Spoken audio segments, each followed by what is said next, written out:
My guest this segment is my friend and honored colleague, Peter Joseph. He's an American musician, filmmaker, author, and activist.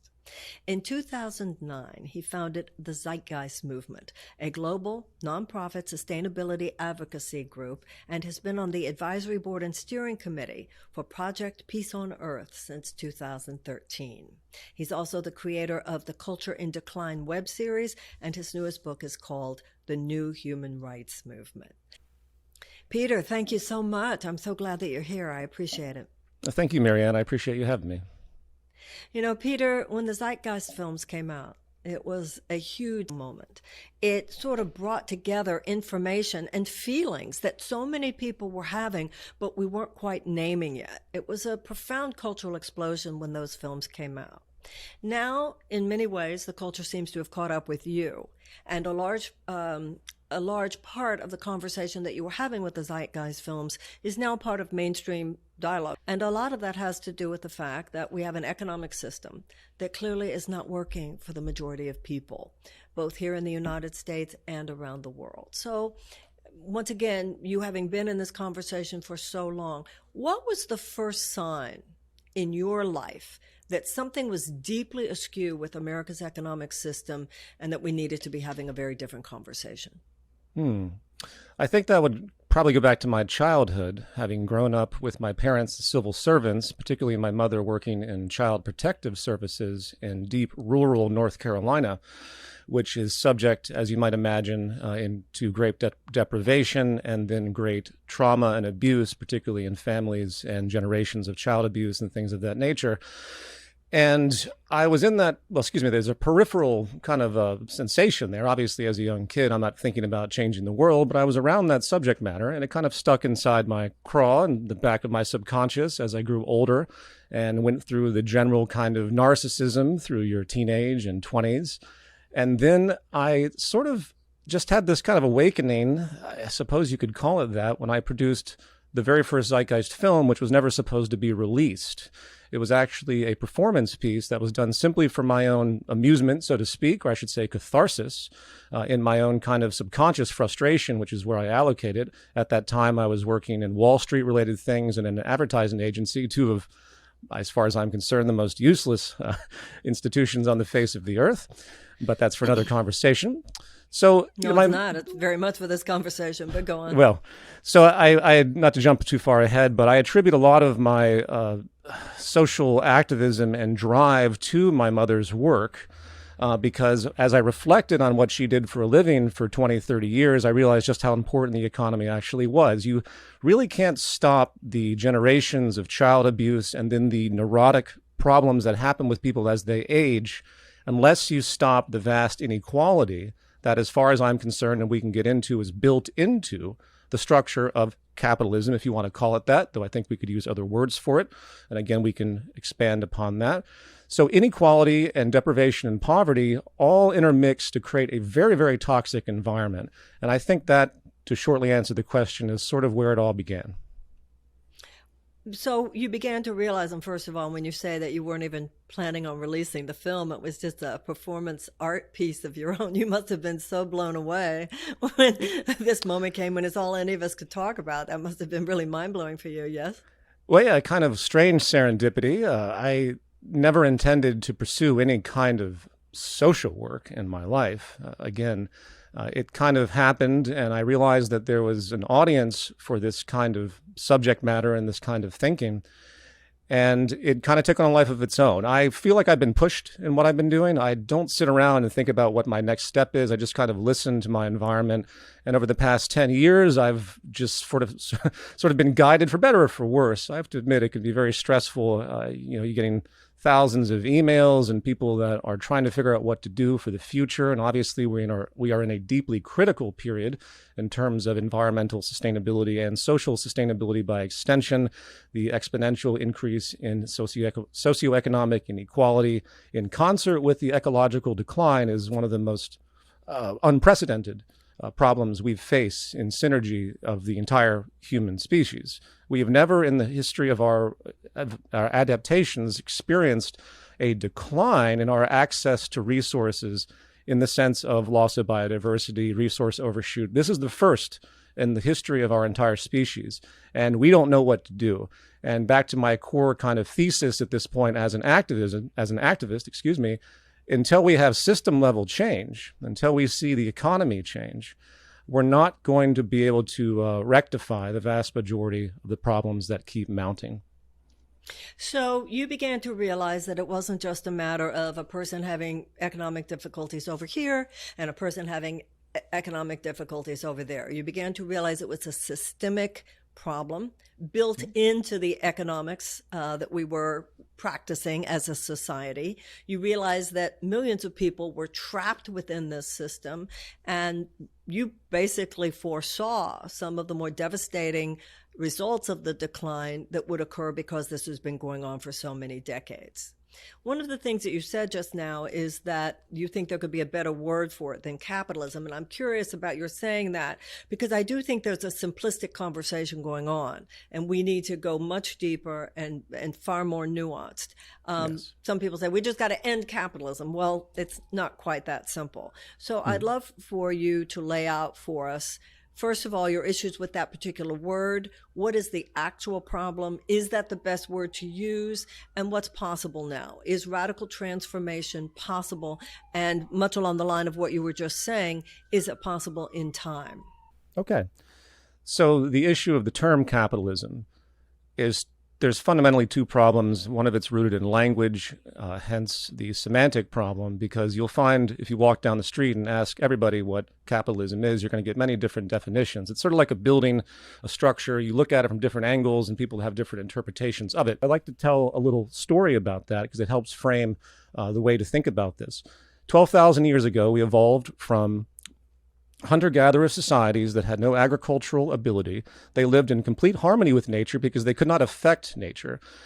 Upon the Neolithic Revolution, the Anthropocene era, this is when we, the past 12,000 years, where we are able to actually affect the planet. We could put our hands in the soil. We started to develop technology. It seemed very great at the beginning, and a lot of anthropologists will actually admit that it was probably the greatest mistake we ever made, even though that's very hard for us to think about and the primitive association we have to those early indigenous cultures. But actually, I would actually argue as an aside, they were far more advanced because they didn't have the ability to destroy themselves as we've created now. But so 12,000 years ago, the Neolithic Revolution happened. We discover agriculture and suddenly everything changes.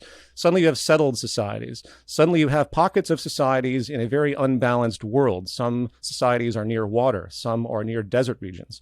So you're trying to navigate now civilization from a position of imbalance inherently because of the settled nature. And what does that create? It creates an incentive to start to trade, specialization of labor. Someone grows some corn, I'm going to make some shoes. Suddenly there's an incentive and a natural propensity to start trading. So you trade with each other, everyone utilizes their specialized ability. Suddenly communities start to trade with each other, and these networks of markets build out. And they've gone through many different permutations. You can talk about feudalism and the differences between, say, capitalism, socialism, feudalism, mercantilism, and all those isms. Underneath all of those is still a fundamental premise of specialized labor and trade, which has inside of it certain implications. You have to have property. You have to have a competitive dynamic. You have to have an exploitative dynamic. And I don't mean that necessarily in a cruel sense where you're hitting slaves with whips.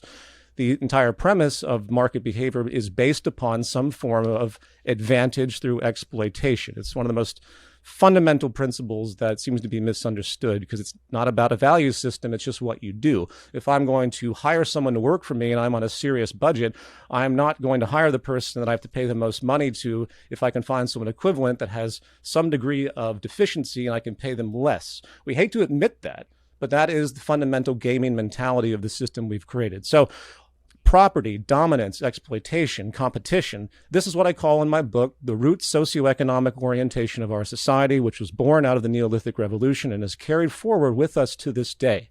That is the framework and structure of capitalism. In concert with the more formal mechanisms inside of it, and I'm going to conclude with this, so I won't keep rambling here. You have to have in this society, structurally speaking, what's called cyclical consumption, and the more the better. The system has certain properties that are unviolatable, and if they were, it would change the system entirely. you wouldn't have what we call so-called capitalism if any of these properties were changed. Cyclical consumption means that in order to keep labor going, you have to have demand. In order to create demand, you have to have people getting money, which means they have to have labor, which means they have to have demand. So between producers and laborers and consumers, which were all kind of this unified in that way, but if you divide them into categories, everything has to constantly move, and the faster the better. We talk about economic growth in this society. It's not a contrivance. It's built directly into the structure of this system, and it's infinitely propelled, meaning that it's explicitly unsustainable. If there's any singular thing that I'll say about our economy, call it capitalism, call it market dynamics, whatever, it's that it is foundationally premised in an infinite growth paradigm. And you can't have that on a finite planet. It is literally impossible. It's what in system science you call a positive reinforcing feedback loop.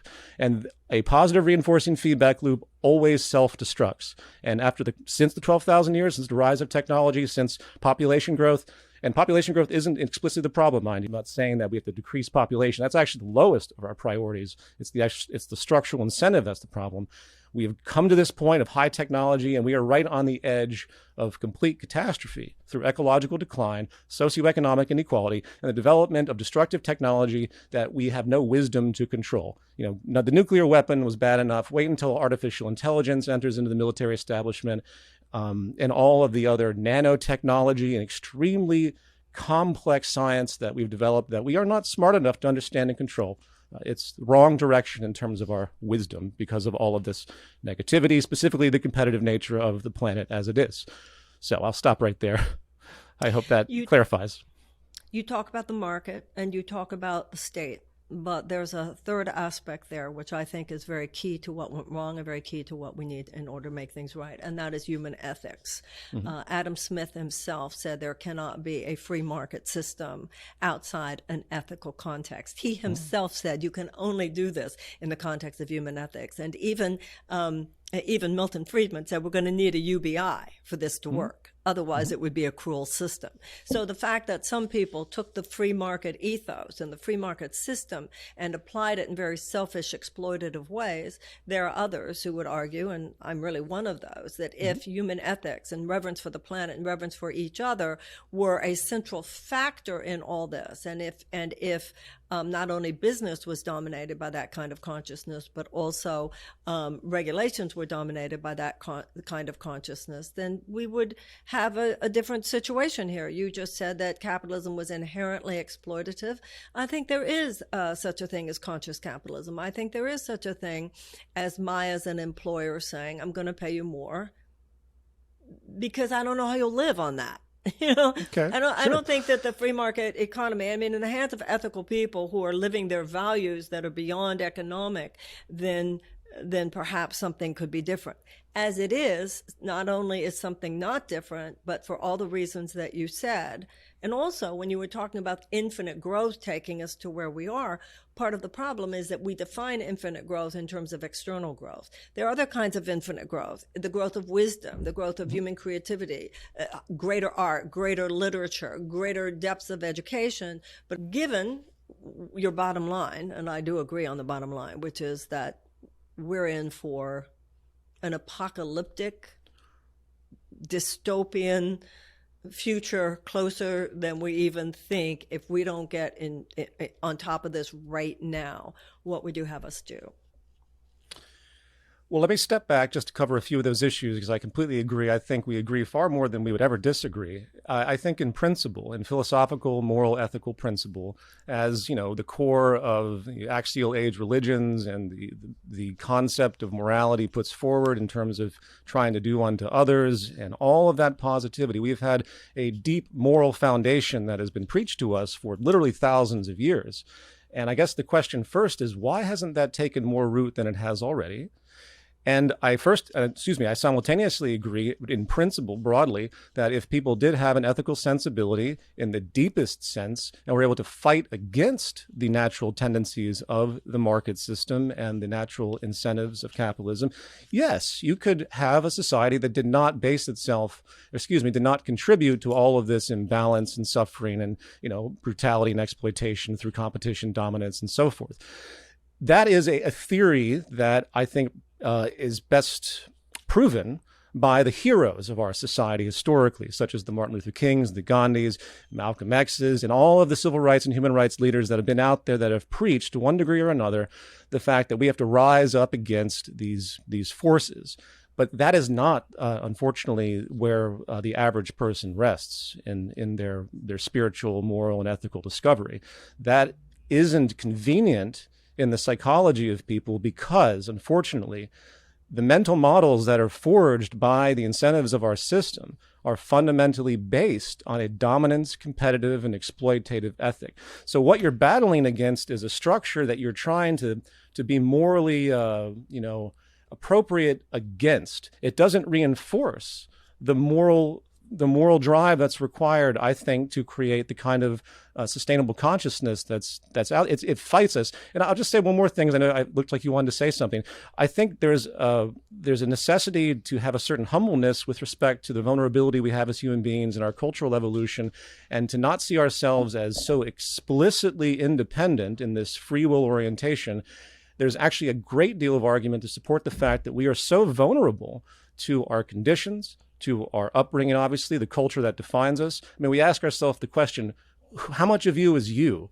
Because if you really think about one's history or your own history, we all derive our sense of identity from some type of linkage to something else in the external, who we think we are, all of our identifications, our value systems, our religious beliefs, all of that comes from a cultural place on some level.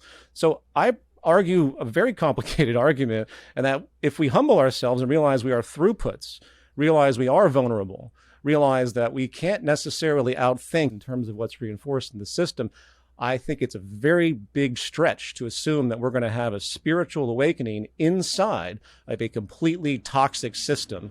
And unless that spiritual awakening allows us to change that system to stop all the negative reinforcements that continue to pollute the average individual. I'll just say one more thing. Most people think they're moral. Most people think they're ethical.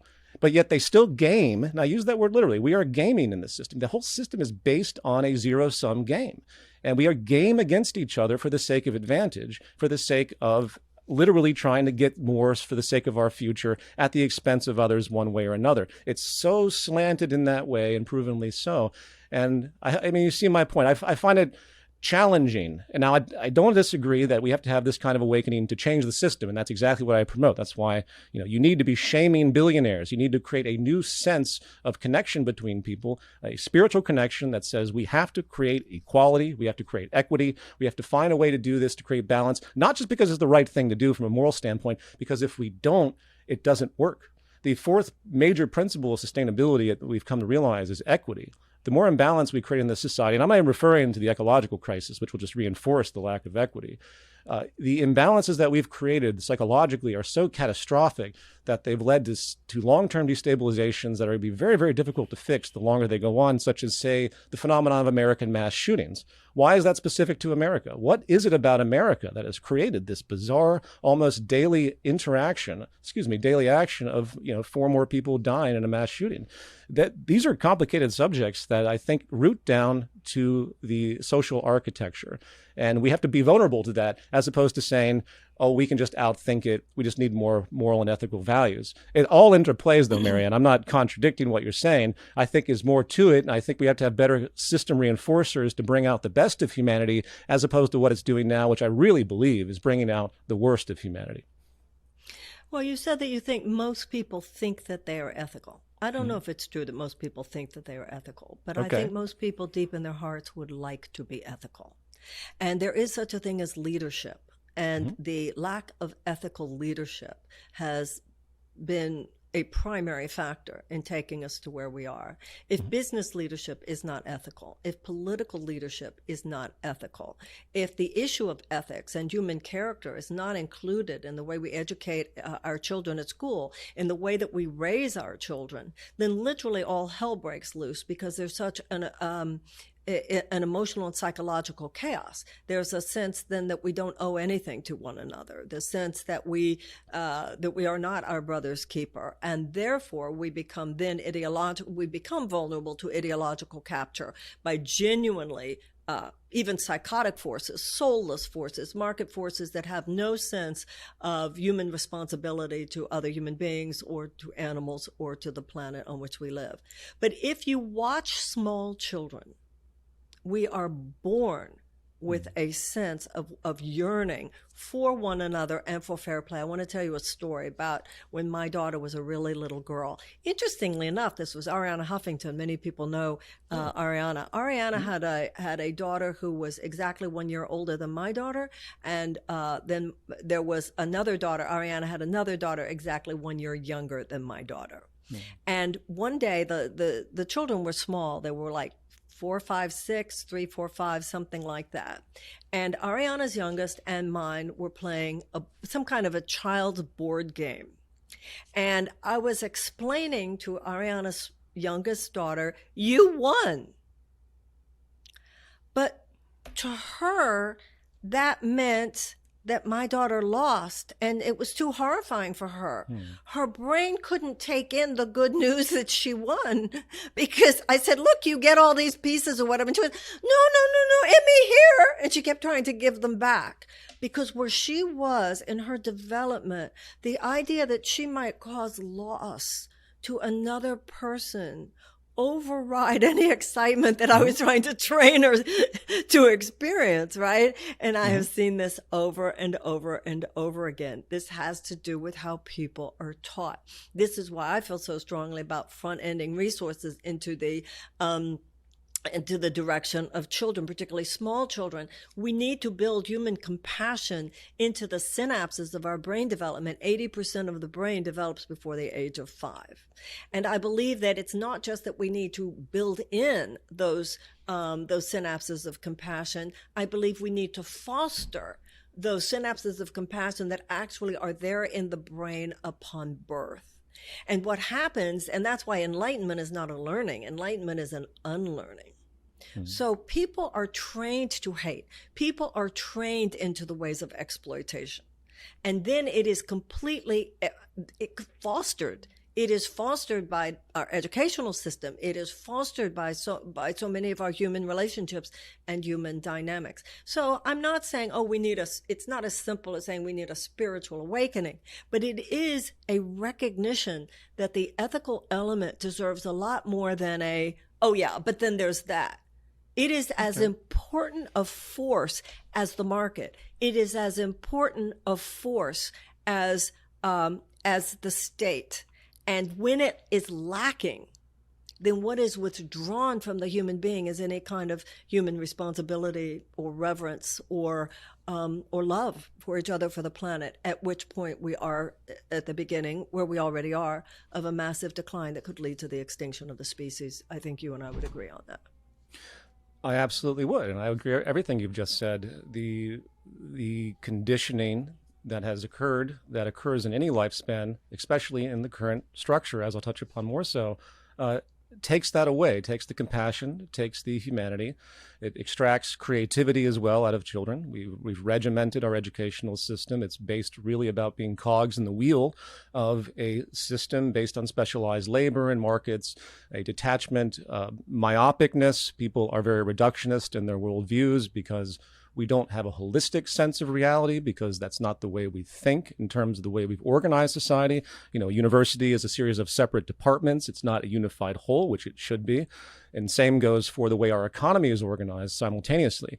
What I'll say in terms of the relativity of that, I'll give one example. Think about, as I've talked about just a moment ago, our society is powered by growth and consumption. Now, that's not a subjective decision. That's simply what the system is. Absolutely correct. So that is the structure. And this is what I'm trying to get at in terms of the problems inherent. Doesn't mean that everything isn't salvageable in the world that we see in terms of, as far as economics. It means that there are certain structural flaws. So if you have a system like that, where the more you push the gas pedal down on the car, the faster the economy goes, which means the more people consume and buy and consume and throw away. Oh, great, there's more jobs. You hear it on the news. Oh, GDP is rising. Look at what happened with COVID. 30% drop in GDP. What did everyone do? They just try to pump more money into the system to get GDP going again, meaning get more demand for jobs. And so the machine continues on its trajectory off the cliff. Think about resource exploitation. Now, we use the word exploitation in terms of human disregard. required. And again, that's kind of a vague definition because, and I'm not saying you meant it that way, but exploitation really is built into the system. And that's why a dead tree is more valuable than a living tree from the standpoint of the structure of the system. So you look at the enormous destructive, I mean, every life support system is currently in decline. You have elements of rainforests that are now producing more CO2 because of how disturbed the ecosystems have become. Obviously, all the topsoil, water pollution, it goes on and on. And we've all heard this stuff in major lists. Why? Is it because we don't care? Are we really that dumb that we can't see that our habitat supports us? No, it's this myopic compartmentalization of behavior that has to do with the need to keep cyclical consumption and economic growth going.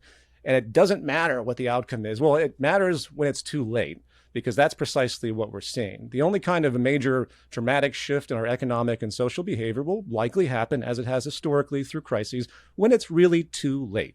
Because that's when that's like the ultimate, what you call a balancing feedback loop. It's when the problems have become so severe that we can't even continue the distorted practices that we've put forward.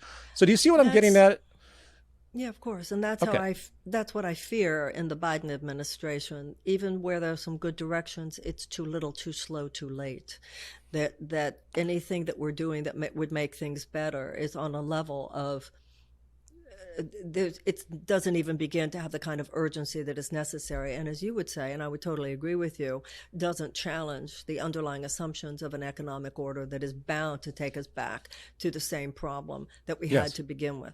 So now I want to get back. You said a couple of minutes ago that it's not salvageable. First of all, do you think basically the survival of the human race, the trajectory moving forward, a sustainable trajectory, do you think that trajectory is salvageable?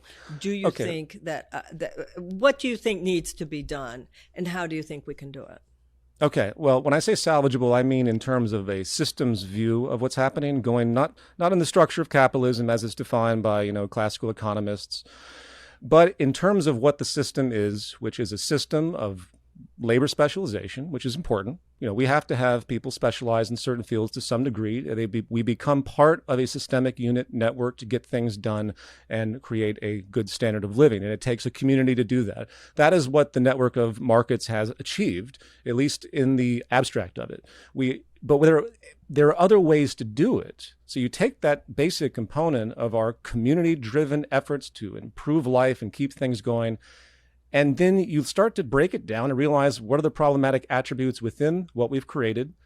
Markets, and this is the elephant in the living room, markets in the individual act of trade have built into them all of those negative structural attributes that I spoke of a moment ago in terms of unsustainability, both culturally and ecologically. We have to, as radical as this is, start to move away from the fundamental premise of market trade. I'm not saying it ceases to exist on all levels, because there are good arguments where on certain tiers it could, but we start to go a direction that really John Maynard Keynes in the mid-20th century started to talk about when we had the increase of efficiency during the Industrial Revolution. He had great foresight and great naivety, because he didn't understand the structural propensity to keep the system going regardless of how much efficiency we have. So let me clarify that. The idea was simple.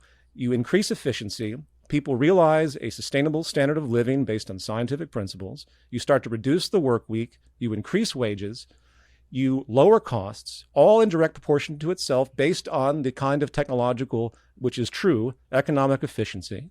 And then suddenly you wake up one day and families have a unified form. No one's struggling to survive. No one's in debt. They have everything they need. They work a little bit a week, and suddenly balance emerges. Beautiful. That's not what the structure wants to do. The structure that we have is kind of like a sick demon. It's like an organism in and of itself. It has its own consciousness. And the moment anything... it's based upon fundamental deprivation. It's about it's sociopathic. It's soulless. That there's no compassion. It's sociopathic. But hold on, I don't want to hear any more about how bad it is. We agree about how bad it is. We agree about its flaws. What I'm fascinated by are these ideas of what to do about it now. Mm-hmm. Yeah. So, but let's talk about this idea that you were just talking about. If people have more time, if people have more money, if people were relaxed, if balance, a situation that would actually be conducive to a recalibration on the part of the universe and bringing harmony back in the system. Can you talk to me about what policies do you think could achieve this? So I'm going to name a few, and you tell me. UBI? Yes, in an incremental way. Okay, what do you mean by that, UBI in an incremental way? So UBI is really a way of compensating for the efficiency increases that are displacing labor. That was the fundamental premise of Andrew Yang's political ambitions. And it's been talked about for a long, long time. It's a way, instead of doing what John Maynard Keynes just suggested, that I just brought up, where you actually strategically demarketize, where people can live their lives without having to pay for everything, because we have the ability to generate abundance, even in the throes of the scarcity we're faced against. It's such a contrivance, what we've done problem-wise. We still have the ability to create an equitable abundance on this planet for everyone. Buckminster Fuller. Yes, and so UBI is a way of actually preserving the market system's fundamental negative intent by just not trying to compensate for it. Yeah, and not just pumping more money into the system, and that's I want to see alleviation of poverty. I want to see the socioeconomic tensions subside, and I think UBI would have a deep sociological and hence psychological effect. So that's what I mean by incremental, but I don't think it's a solution to anything. Yeah, I agree with that. Okay, Medicare for all. Of course. I think, unfortunately, though, Medicare for all, we sit in this country and we wonder why we can't do what the other European countries have done. And it's interesting from a system science standpoint over the course of history to ask yourself, what has happened in American culture and the American power system? It has to do with a lot of interfering factors that go back to colonialism and the evolution of this country and the deep entrenchment it has in the free market philosophy, which evolved in the neoliberal philosophy. And what you have is a global circumstance where the United States, not only its political leadership, but in many ways, much of the population, I'm not saying the majority, have been brainwashed into thinking that any kind of socialist anything, and that's not even the correct context, but that's the way people refer to it as, is somehow a failure of individual drive, or we haven't pulled up our bootstraps well enough, and we can't do that. We're going to be in gulags if we have Medicare for all. Rugged individualism.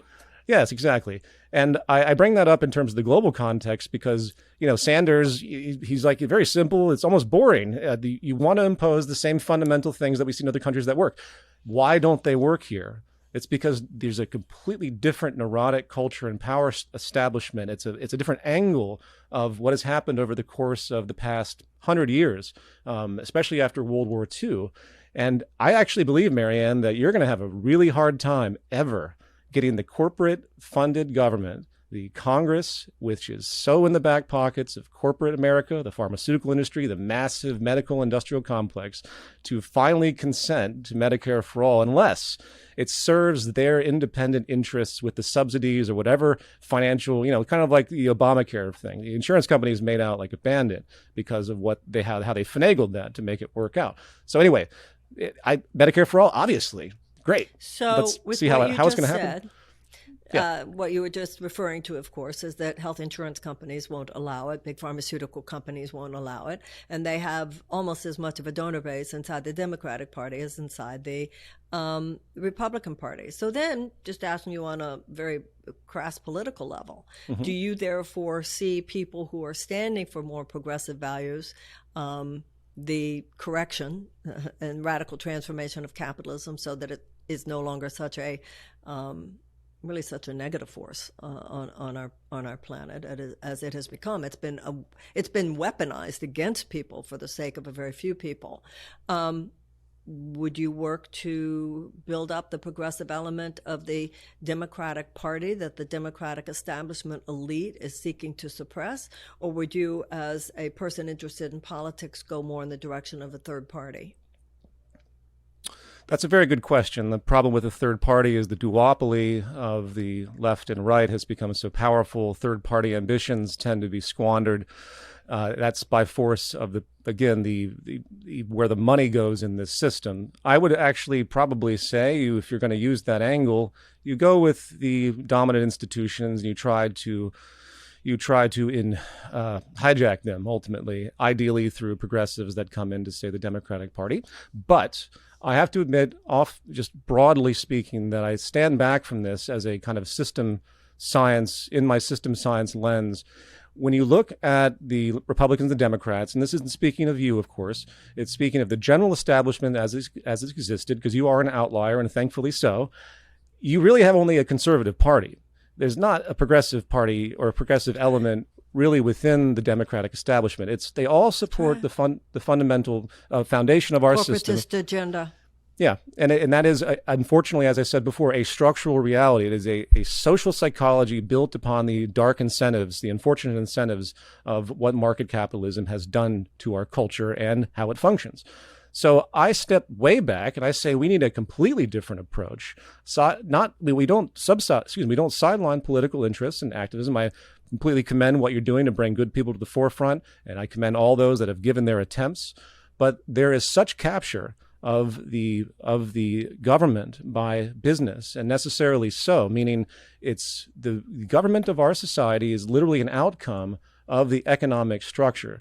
That's why it's even formulated that way in hierarchy. That's why we have a president. That's why lobbying is legal. That's why the business infrastructure, which makes everything work, is entrenched. I mean, if you think about it, it's inconsistent for government to not be utterly influenced by business interests, because money buys everything. And we think we're going to draw a line at politicians and political policy. We all know that lobbyists write so many of the laws because that's just what the system has become. And we look the other way. We say, well, that's corruption. That's not the way it's supposed to be. We can fix that if we get better people in there. And then year after year, the same kind of patterns. No, I don't think people think that at all. People realize that it was the Supreme Court in the 1970s, those decisions beginning with the declaration on their part that money is free speech, climaxing with the Citizens United decision that gave complete unlimited power to corporations to unduly influence our elections. Listen, it was a Supreme Court Justice, the late Louis Brandeis, who said you can either have large amounts of money concentrated in the hands of a very few, or you can have democracy. You cannot have both. So this all has to do with who's on your Supreme Court. I mean, this you say it was built into the system, but it's built into a particular consciousness about how the system should operate. And if members of the Supreme Court had been different, if some of the decisions on the part of the Supreme Court had been different, when you look at something like the New Deal, you look at something like the financial regulations that were instituted during that time, he pushed back against what he called the economic royalists. So the history of the United States has not been one long hegemonic story of capitalist horror. It has been a continuing trend towards hegemonic capitalist horror, met at various times by extraordinary pushback. Extraordinary pushback such as unions, extraordinary pushback such as child labor laws, extraordinary pushback such as the New Deal. Extraordinary pushback such as the civil rights movement, extraordinary pushback such as the women's rights movement. So I think that you paint a picture that does not allow for human agency and the ability of human agency to push back against a monster. I mean, this is a spiritual contest. This really is the forces of freedom against this soulless, demonic force that you describe so well. So, that's where you and I, sure. It's interesting. We sit perched. I think you and I would agree. It's either going to get really, really, really, really bad, or this is going to be a miracle, basically. And there's going to be some kind of fundamental breakthrough that I just feel, if you look at American history, we've had some of those. And to a I degree. think we could have one now. I completely agree with you. However, if you look at all of the major pushbacks, as you put it, which, first of all, think about your language, the pushback, it implies that there is a current that we're trying to move against. I often use the analogy of the river. Yes, and that current, unfortunately, is going to continue its force, regardless of how we push back to some degree. FDR... Until we are an enlightened species, that will be true. Okay, and I would counter that, and I agree with you, by the way. I would counter that, in specifics, to say until we have a system that reinforces the better sides of our nature, that reinforces our better angels, This system doesn't do that. The river is flowing the direction that we are moving against in all the movements, all the civil rights movements, all the seeming revolutions. All of them are being eroded slowly over time by that river, even though they have held their place for some time. FDR has been under attack for so long in his policies. They've been trying to remove all of those social safety. And that tells you something about the fundamental path and ethic of the dominant culture in the system, which I argue is not necessarily a pollution of the mind per se individually in the sense of a kind of awakening that's required and it's all about the individual mind. I agree that's part of it, but until we have a reinforcing social system that actually promotes human rights, where it's built into the way we think as opposed to exploitation, dominance, and competition, I think we're in a lot of trouble. Okay, so are you thinking that socialism would be that system? No, I don't agree with any. What do you think would be that system? So again, going back to the principles of sustainability and public health, and through that lens, I throw out all the isms. It doesn't matter. You look at what's going to work from the most principled standpoint based on the knowledge we have today in terms of understanding human behavior and understanding what's required to live on the planet. And even more interestingly in that, because you have a lot of people out there, and I'm sure you've heard it, oh, it's just human nature to be competitive. Oh, it's just human nature to want more and be greedy, and all that false, silly mythology that stands to hold up this system is really what it is. It's propaganda to try and preserve the establishment and the structure that's behind it. Instead, what you find is that, the fundamental principles of epidemiology rest on the ecological crisis. We have to be sustainable on the planet, which precedes everything. It doesn't matter what our human nature is. I don't believe evolution has designed us to self-destruct. Evolution or whatever organization of nature that has put us on this planet and made us set in motion, we are not designed like any other species to self-destruct. We're generating this behavior, meaning that what we think we are, what we think we're doing is irrelevant to what we need to do based on principles of science to become sustainable. If we do not have a steady state economy, if we do not have an economy based on equilibrium and remove the growth element that's built into the structure, then it doesn't matter what else we do otherwise, because we're going to continue the negative ecological trajectory. So let's start from right there. How do we create a steady state economy? Is capitalism, as we call it, capable of doing that? Not by any principles I can see. So that's one kernel seed, steady state. Then you look at the principles of public health. We need equity. We need equality. 99% of human history, we are in hunter-gatherer societies, in egalitarian, non-hierarchical structures. We are an anomalous period, in fact, in human society. It's a complete anomaly that we have the economy we do and that we're behaving in the hierarchical, power-dominated, unsustainable methods that we are. It really is. I mean, people think that this is just the way it is and humans have always been this way. No. You go to indigenous cultures, completely different ethics, very non-hierarchical once again. All of the traditional forms that we see that are codified in our current world that people think is human nature, completely destroyed by the indigenous cultures, hunter-gatherer cultures specifically that were studied in the 20th century by people like Margaret Mead and many other anthropologists. Equity is what you find in those societies. They don't have wars. Look at the Mennonites and the Amish and all of these other kind of derivatives of deep Orthodox religion. They don't even have violence. They haven't had murders in like centuries. So you need equity as the fundamental foundation. And you can't have a society that's based upon division hierarchy as this structure unfortunately creates. So I'll stop right there just so we can continue. You need ecological balance, steady state. You need equity. And how do we get a system to do that? And it's bigger than, just wanting to be more ethical about it. The structure moves against both of those forces.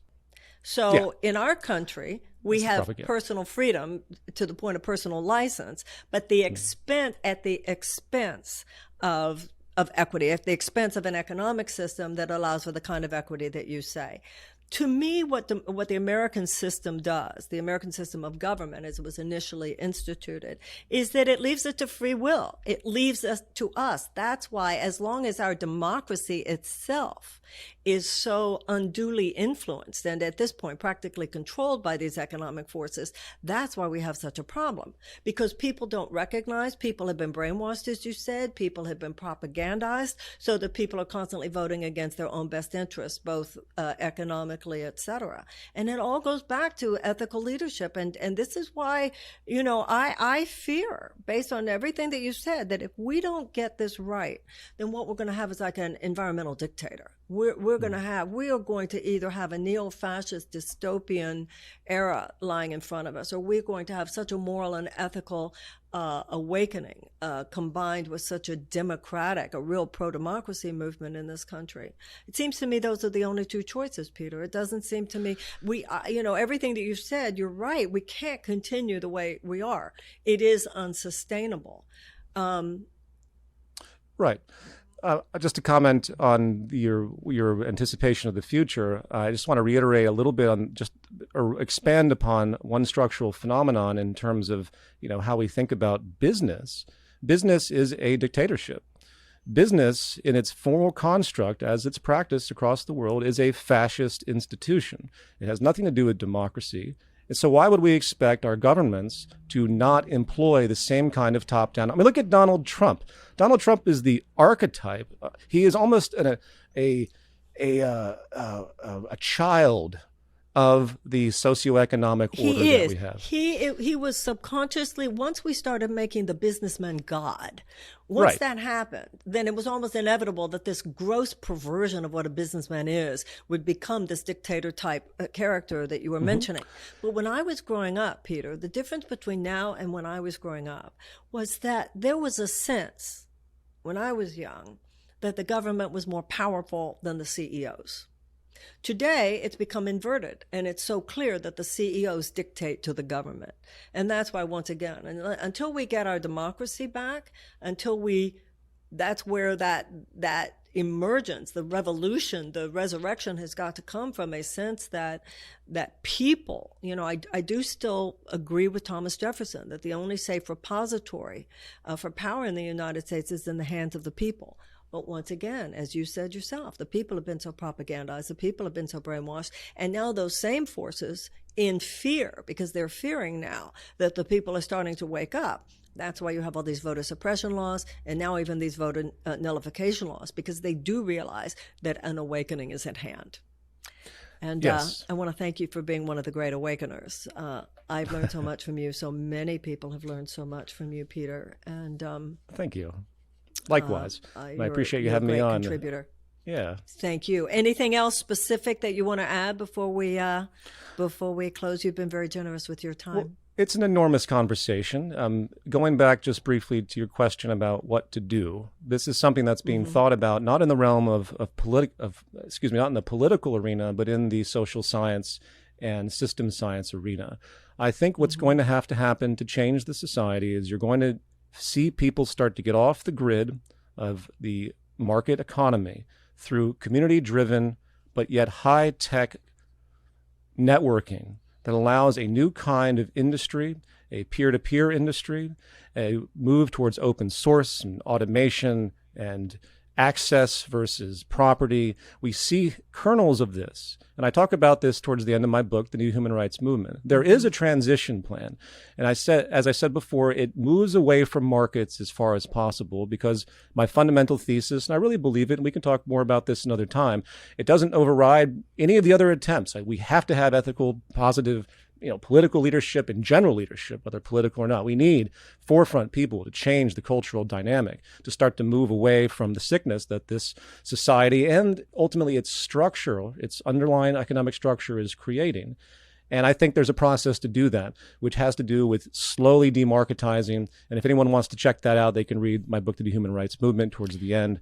And I've given a lot of talks on that, and I'm about to have an upcoming lecture, which will go into that in more detail in terms of actual design initiatives. Your book is great. Thanks. The plan is fascinating. The time element is what's so scary to me, because this is the conversation we should have been having 40 years ago. Oh, absolutely. And as you said, use the word gradually or use the word slowly. This is not something that can happen quickly. I know. On the other hand, as the Course in Miracles says, miracles collapse time. The more deeply we understand an issue, the more quickly we can make the change. Absolutely. So thank you. Yeah, thank you. I'm grateful that you were here, and I hope that this is one of many conversations that we'll be having pretty much for the rest of our lives. Thank you, Peter. Thank you. Appreciate it, Marianne. Take care. Much love.